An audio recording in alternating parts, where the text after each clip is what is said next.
తెలుగు రాష్ట్రాల్లో TDP BJP మిత్రపక్షాల కలహాల కాపురం రచ్చకెక్కింది. ఇన్నాళ్లు పలు విషయాల్లో ఒకరిపై ఒకరు విమర్శలు చేసుకుంటే ఇప్పుడు 2019 ఎన్నికల లక్ష్యంగా టీడీపీ బీజేపీల మధ్య మాటల యుద్ధం నడుస్తోంది. తాజాగా తెలంగాణ బీజేపీ ఒంటరిగా పోటీ చేస్తుందని, టీడీపీతో పొత్తు ఉండదని తెలంగాణ బీజేపీ అధ్యక్షుడు లక్ష్మణ్ తెగేసి చెప్పారు. అటు ఏపీలో టీడీపీపై పరోక్ష యుద్ధానికి దిగుతున్నారు బీజేపీ నేతలు. ఈ క్రమంలో ఒంటరి పోరుకు సిద్ధం కావాలని బీజేపీ ఆలోచిస్తుంటే కమలానికి ఆల్ ది బెస్ట్ చెప్తోంది టీడీపీ. తెలుగు రాష్ట్రాల్లో మిత్రపక్షాలైన తెలుగుదేశం బీజేపీల పరిస్థితి తెగేదాకా లాగుతున్నట్లుగా కనిపిస్తోంది. కొద్ది కాలంగా రెండు పార్టీల నేతల మధ్య కోల్డ్ వార్ నడుస్తోంది. విమర్శలు కాస్త ఇప్పుడు విడిపోయే వరకు దారి తీసేలా కనిపిస్తోంది. టీడీపీతో తెగదెంపులు చేసుకోవడానికి తెలంగాణ బీజేపీ సిద్ధంగా ఉంది.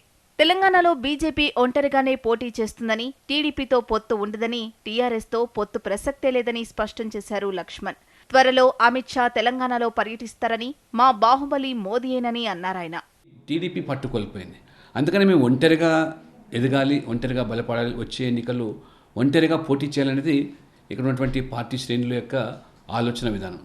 మేము ఎన్నికల సమయంలో పార్టీ ఇంకా బలోపేతం చేసి ఆ రకంగా ఈరోజు తెలంగాణలో ఎదిగి ఉత్తరప్రదేశ్, అస్సాము, అదే రకంగా హర్యానా, ఇటీవల మణిపూర్ ఆ రాష్ట్రాల్లో బీజేపీ గెలవగలిగినప్పుడు ఎందుకు తెలంగాణలో సాధ్యం కాదనేటువంటి ఇప్పుడు ప్రశ్న. మరోవైపు ఏపీ టీడీపీ బీజేపీల మధ్య మాటల యుద్ధం నడుస్తోంది. కేంద్రం ఎంత సహాయం చేస్తున్నా ఇంకా టీడీపీ నేతలు బీజేపీని విమర్శిస్తూనే ఉన్నారని పలుమార్లు బీజేపీ నేతలు బహిరంగంగానే విమర్శలు చేశారు.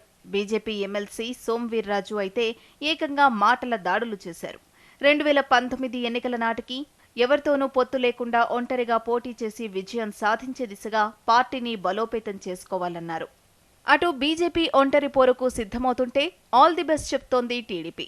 మొత్తం మీద ఏపీలో బీజేపీ టీడీపీల మధ్య విభేదాలు తెగదెంపులు చేసుకునే స్థాయికి చేరాయి.